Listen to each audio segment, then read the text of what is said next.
नमस्कार सभी लोगों को।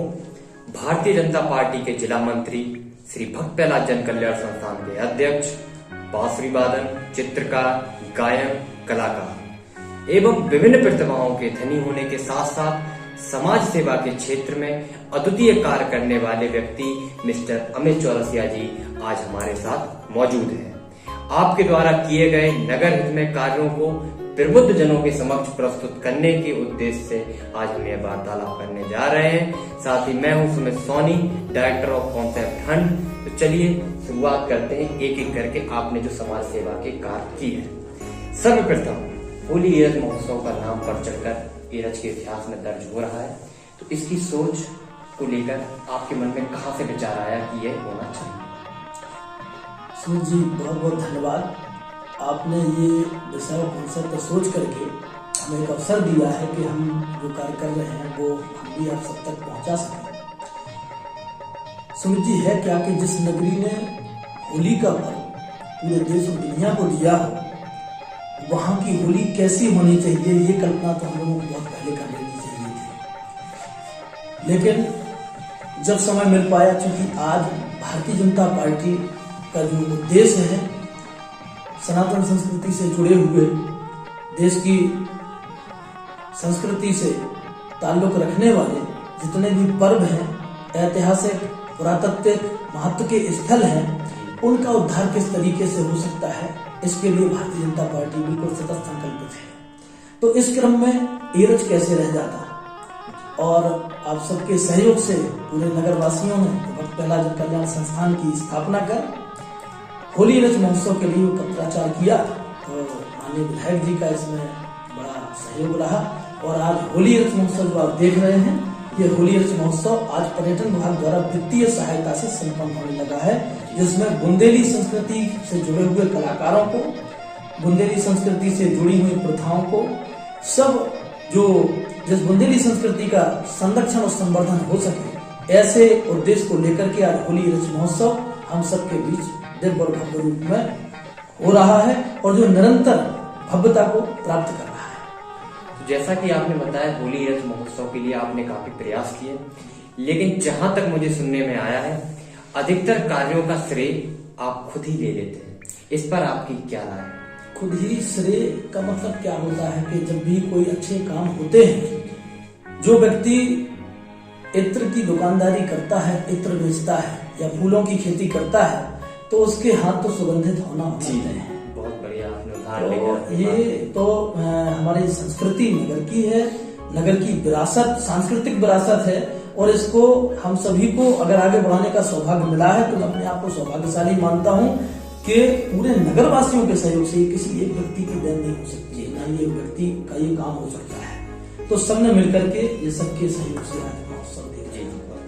और एक और चर्चा बड़ी जोरों शोरों से चल रही है मड़िया घाट को लेकर। वहां पर भी एक भव्य घाट बनाने के लिए आप प्रयासरत है शायद, तो उसके बारे में आप कुछ हमारे लोगों को बता सकें तो काफी अच्छा होगा। देखिए, जैसा कि मैंने बताया कि श्री भक्त प्रहलाद जन कल्याण संस्थान की स्थापना पूरे नगर में की है। एक बैठक हुई थी, सामूहिक बैठक, उसमें सबको बुलाया गया था।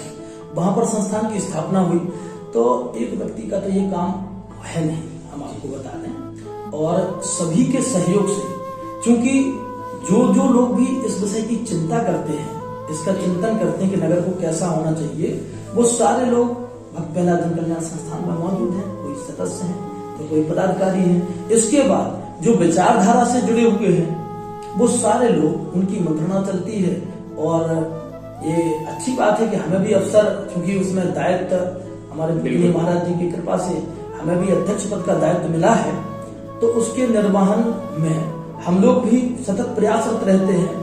और लगभग 2-2.5 वर्ष पहले मड़िया घाट कैसा होना चाहिए, इसका एक काल्पनिक चित्र हम लोगों ने तैयार किया था जी, और वो चित्र बना करके दिन में मड़िया घाट कैसा लगेगा और रात में कैसा लगेगा, वो जैसा कि हरिद्वार में चंडी घाट को देखें, वो मड़िया घाट को देखें, ऐसा एक कल्पना करके, एक एडिट करके चित्र बनाया गया था कंप्यूटर पर।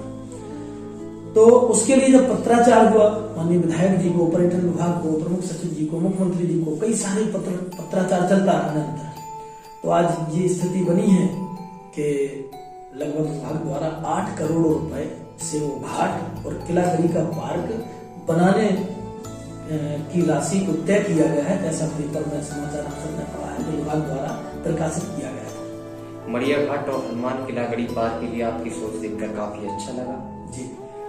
तो चलिए बात करते हैं कुछ और मुद्दे जहां पर आपने समाज सेवा का एक अनूठा उदाहरण प्रस्तुत किया है।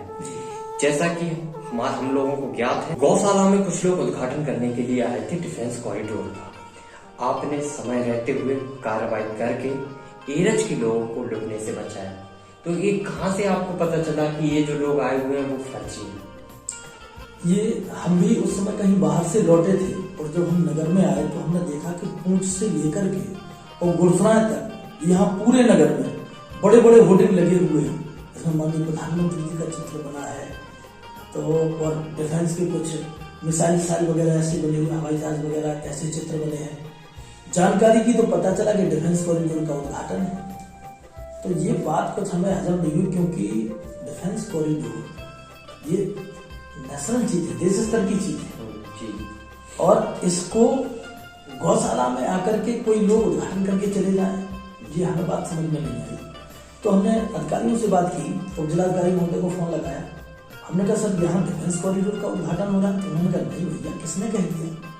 वो तो कुछ लोग गौशाला में जो आए हैं वो गौशाला में चारा पानी और के गौशाला के रख रखाव के लिए उन्होंने गौशाला को नगर पंचायत से किराए पर लिया है। तो हमने कहा सर अगर चारा पानी की व्यवस्था करना है तो ये पूंछ तक होर्डिंग लगाने का क्या मतलब है, गुरसराय तक होर्डिंग लगाने का क्या मतलब है? और दूसरा, यहाँ तो पूरे नगर में चर्चा है, भले अफवाह हो, कि डिफेंस कॉरिडोर का उद्घाटन करने के लिए बाहर से कंपनी आई।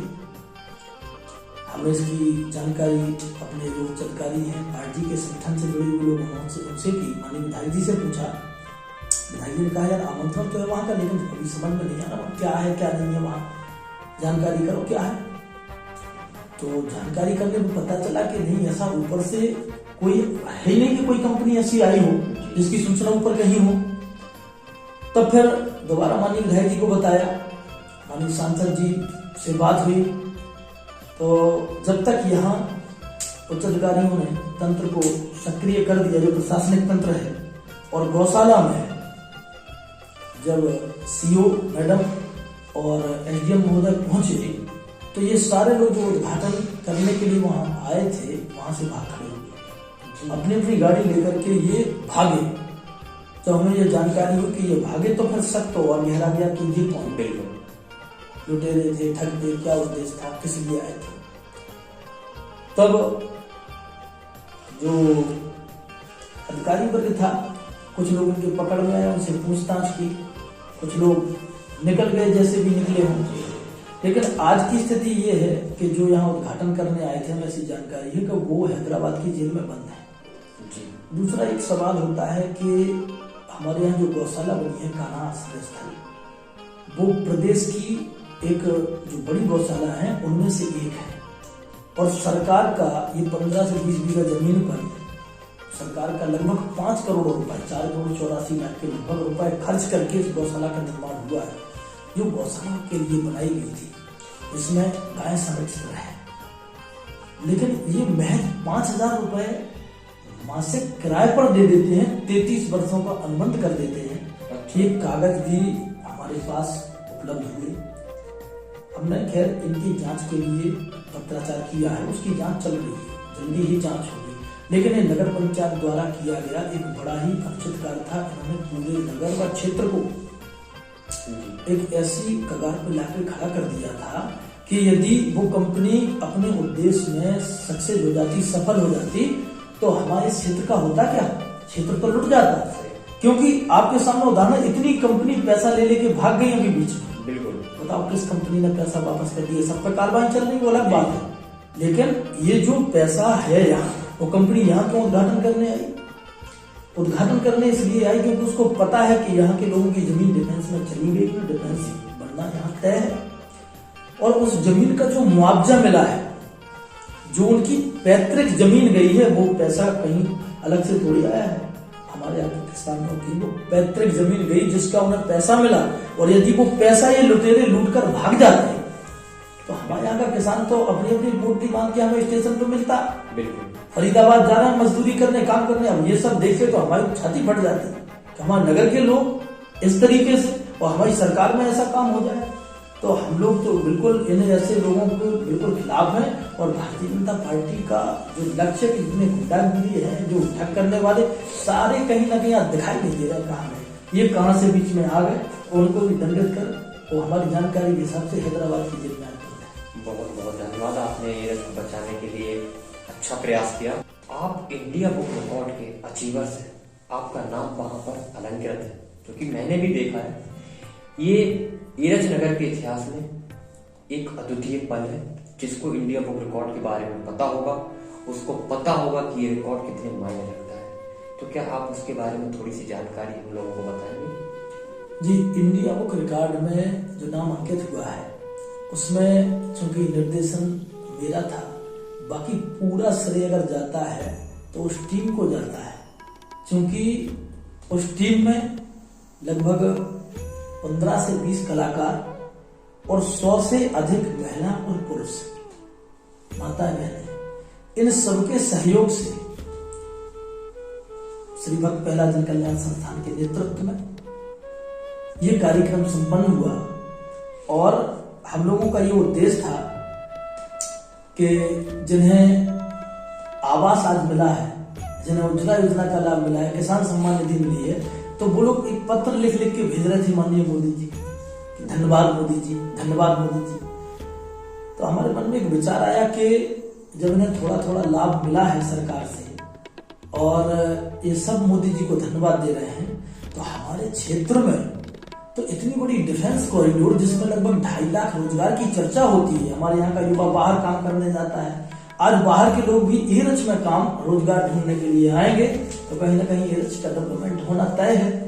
तो ऐसी स्थिति में हम लोग किस तरीके से मोदी जी का धन्यवाद कर सकें, हम लोगों का धन्यवाद थोड़ा बड़ा होना चाहिए था। तो उसी डिफेंस कॉरिडोर की 100 बाई 100 के भूखंड पर, यानी 10,000 स्क्वायर फीट के भूखंड पर महारानी लक्ष्मीबाई सहित अखंड भारत के मानचित्र पर माननीय प्रधानमंत्री जी को एक आर्मी की पोशाक पहनाकर एक सैनिक के रूप में उस चित्र को अलंकृत किया गया।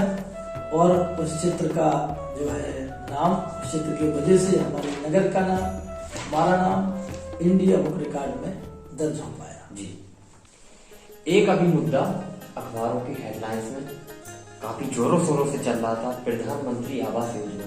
शायद एक दिन आपने कैंप भी लगवाया था, कुछ जो लोगों के रुपए थे उनको वापस करवाया था। प्रधानमंत्री आवास योजना के तहत 1400 रुपए के शायद आपने रुपए वापस करवाए थे, तो इसकी क्या प्रक्रिया है, क्या आप बताना चाहेंगे?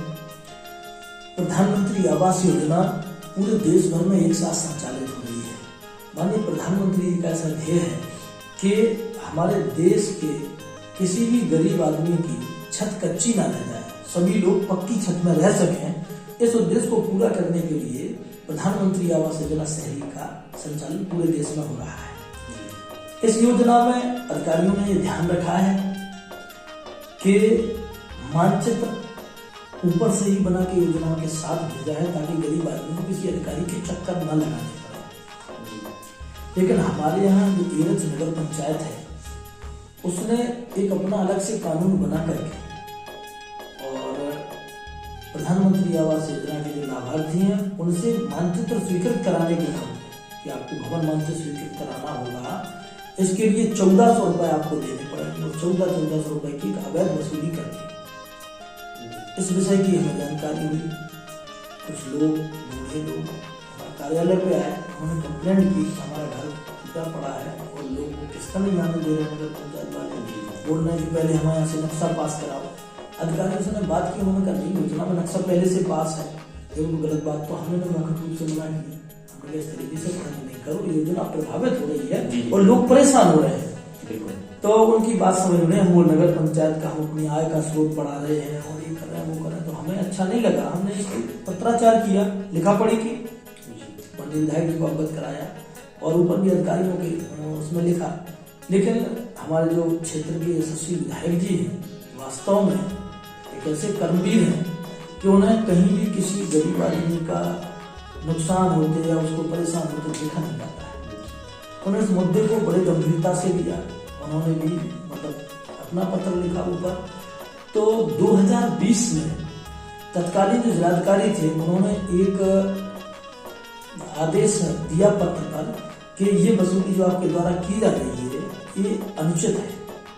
अगर पंचायत के शासी अधिकारी को पत्र लिख के भेजा उन्होंने कि वसूली अनुचित है तथा संबंधित को वापस कर अवगत कराना सुनिश्चित करें। लेकिन इन लोगों ने यहाँ से भ्रामक रिपोर्ट बनाई कि जिसने 400 स्क्वायर फीट में घर बनाया है, उससे अधिक में घर बनाया है, वो मानचित्र में तय भूखंड जो है उससे अधिक में बनाया है, हम लोगों ने उसके मानचित्र स्वीकृत किए हैं और कई तरीका की भ्रामक रिपोर्टें बना करके शासन को भ्रम में डाल दिया। चूंकि हम लोगों का पत्राचार तो फिर चालू रहता है। अब एक बार कि हम संतुष्ट नहीं हो पाए कि ये बात जब पूरे देश में ये कहीं ऐसा नहीं हो रहा है तो हमारे एरज में कैसे हो सकता है। ये तो एरज की जनता के साथ अन्याय हो रहा था। तो इस विषय को पुनः रखा माननीय विधायक जी ने, फिर पत्राचार ऊपर कलम चलाई हुई। तो आज जो 2022 में आदेश आया है वो आदेश है कि ये वसूली जो आप कर रहे हैं नगर पंचायत एरज वाले, ये पूर्णतः अनुचित है।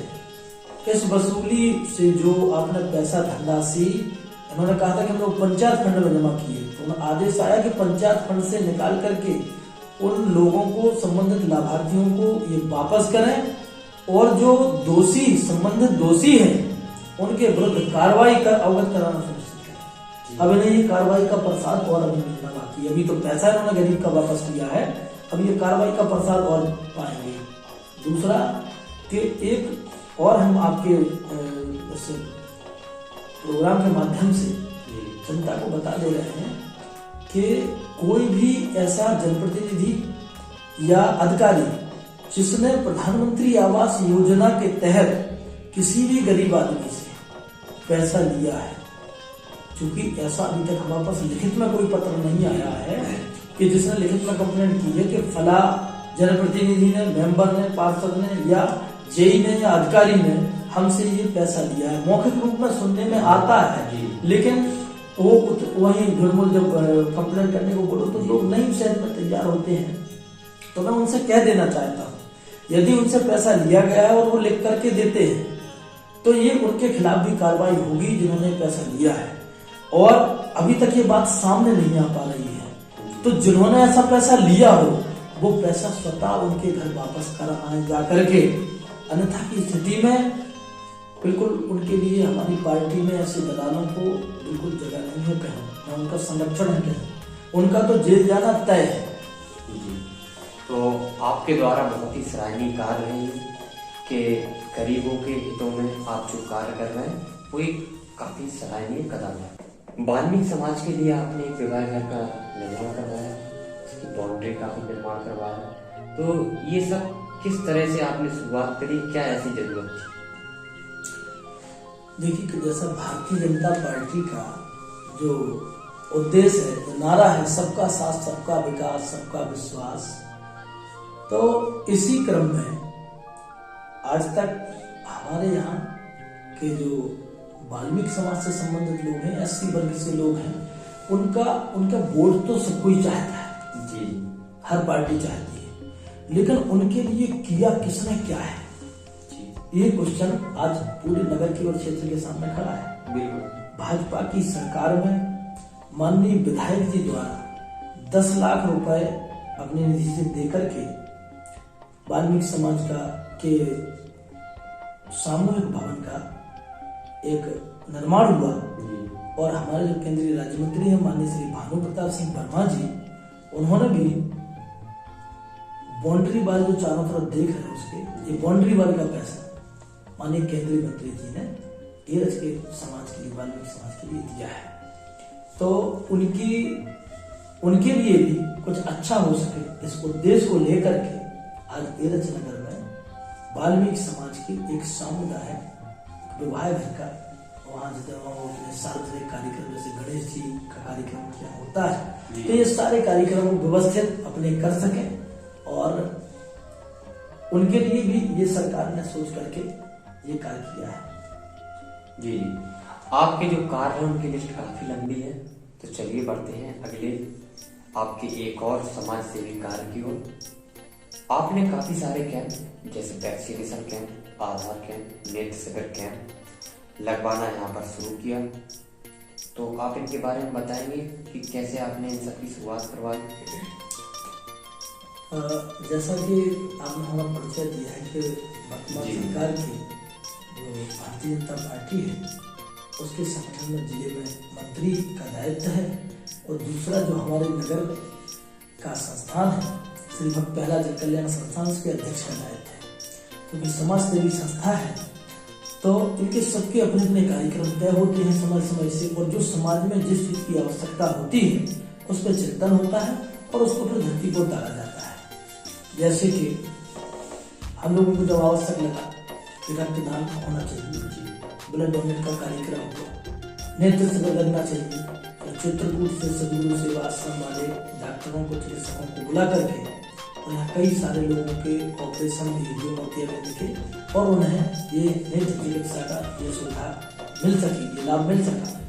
दूसरा स्वास्थ्य शिविर है, विद्युत शिविर है, पेयजल के लिए समस्या है जो उनके निस्तारण के लिए अधिकारियों को वास्तविकता से परिचय कराना, किस तरीके से नगर में पानी की कहाँ समस्या है, कहाँ व्यवस्था बनाना है, इसके लिए।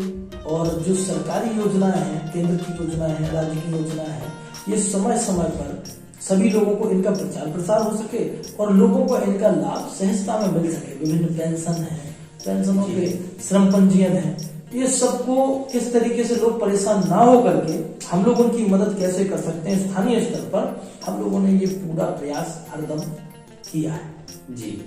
लेकिन कुछ लोगों के मन में इस चर्चा का विषय बना हुआ है कि ये आपको इन सारे जो शिविर आप लगवाते हैं इनका कमीशन मिलता है, या चश्मे, जैसे मैं स्पेशली पॉइंट करूँ आपको, चश्मे के लिए आपने 200 रुपए नेत्र शिविर में लिए, तो क्या ये अफवाह है या ये हकीकत है? इस पर आप थोड़ा सा ये व्यवस्था थी जो चित्रकूट से सदगुरु सेवा जो ट्रस्ट है उन्हें, मतलब वो शायद एशिया में नंबर 1 ऐसा अस्पताल है जहाँ पर प्रत्येक वर्ष में 1.5 लाख से अधिक लोगों का उनका ऑपरेशन वो लोग करते हैं, वो निःशुल्क।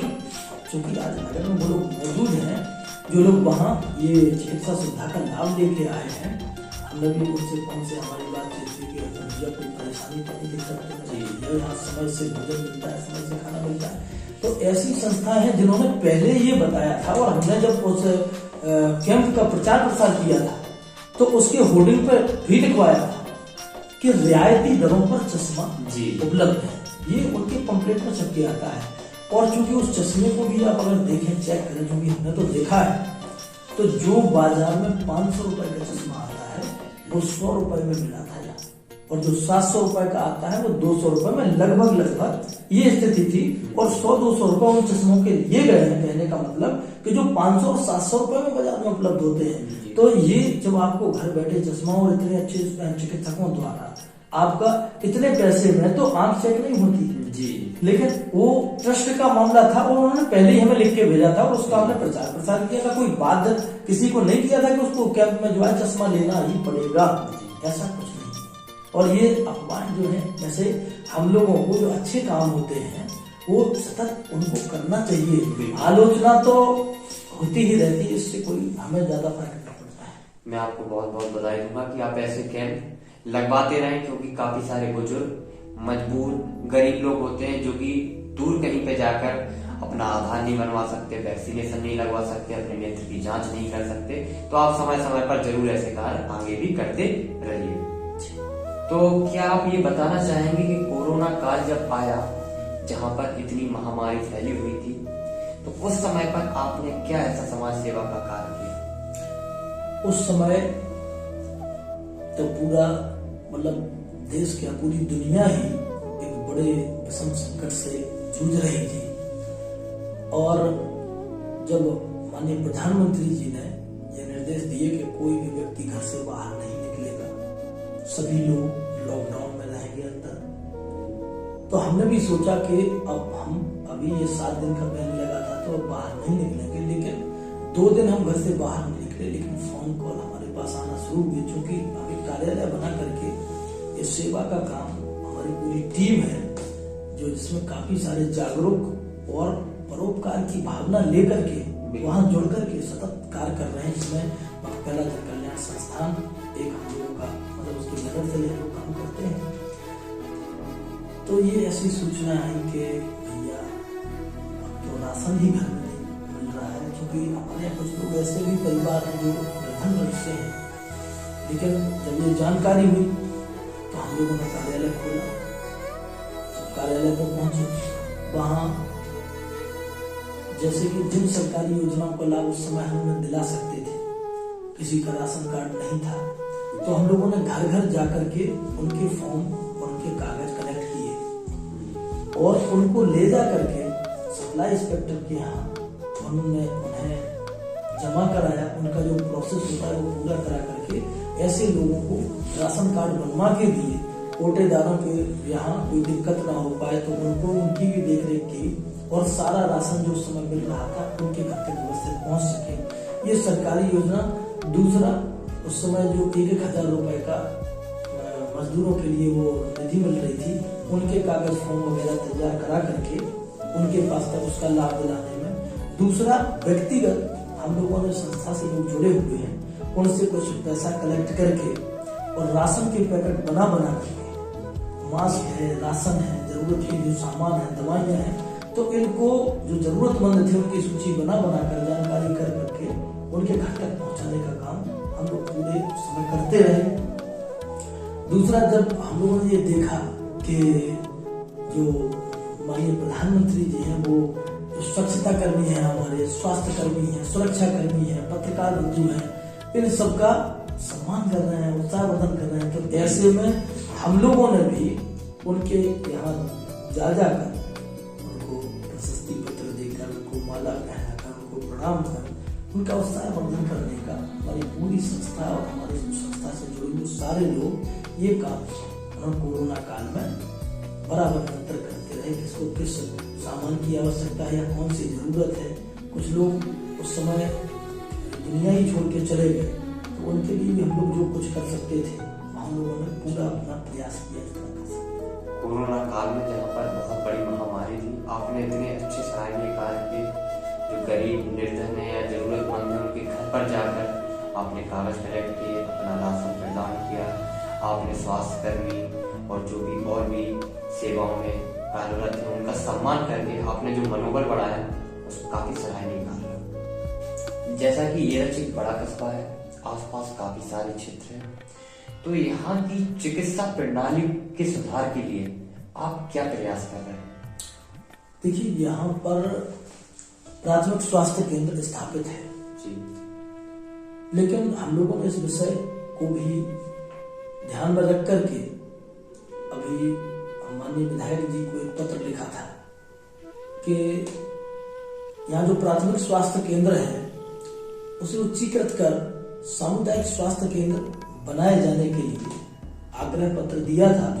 साथ ही उत्तर प्रदेश विधानसभा में एक याचिका भी लिख करके माननीय विधायक जी को दी है कि एरच का जो सामुदायिक स्वास्थ्य केंद्र है उसे उच्चीकृत होना अति आवश्यक है, क्योंकि एरच आसपास के लगभग 15-20 ऐसे गांव हैं जिनका ये एरच केंद्र है।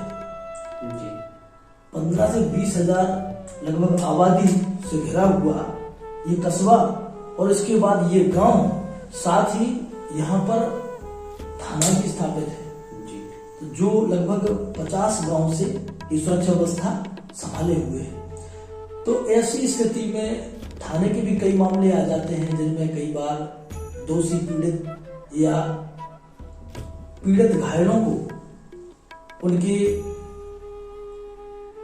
डॉक्टरी के लिए, उनके मेडिकल के लिए उन्हें बामौर या गुरसा भेजना पड़ता है। तो ये दूरी 15 से 20 किलोमीटर होने के कारण कई बार अनहोनी घटनाएं भी हो जाती हैं। तो इन सारी चीजों को, दूसरा कि जब आज स्वास्थ्य व्यवस्था इतनी अच्छी तरह से सरकार इसमें बराबर रुपए और पैसा खर्च कर रही है, तो एरच कैसे अछूता रह जाए। इसके प्राथमिक स्वास्थ्य केंद्र को सामुदायिक स्वास्थ्य केंद्र में कन्वर्ट होना यहाँ के लिए बड़ी उपलब्धि होगी। जी। आपने काफी समाज सेवा के कार्य किए, आपने काफी सारे उत्सव वगैरह के कार्य किए, आपने कैंप लगवाए, आप स्वास्थ्य को लेकर भी काफी चिंतित हैं। तो चलिए बात करते हैं किसानों की। क्या किसानों को लेकर भी आपके मन में कुछ ऐसा विचार है जो आप हम लोगों को बताना चाहें? हम लोग ये देखते हैं कि हमारे यहाँ मंडी है जी। मंडी में कांटे लगते हैं सरकारी, किसान फसल बेचने आता है, लेकिन यहाँ से जब ट्रकों में वो सामग्री लाद कर यहाँ से भोजला या और अन्य जगहों के उस तरफ जाती है, तो जब वो कांटे लगते हैं तो कांटे में कुछ अतिरिक्त शुल्क भी ले लिया जाता है उनसे, और कि ये यहाँ का या वहाँ का। तो ये सारी चीजें देख करके हमारी मैम है माननीय श्री अनुपमा सिंह ज्योति जी, उस समय केंद्रीय भंडारण निगम की निदेशक है स्वतंत्र प्रभार, तो उनसे आग्रह किया कि मैम यहाँ से लगभग 50-60 किलोमीटर की दूरी में एक भी वेयर हाउस नहीं है, तो मैम अगर एरच में वेयर हाउस स्थापित हो जाए तो एरच के लिए, एरच के किसानों के लिए और यहाँ के रोजगार के लिए बड़ी उपलब्धि होगी।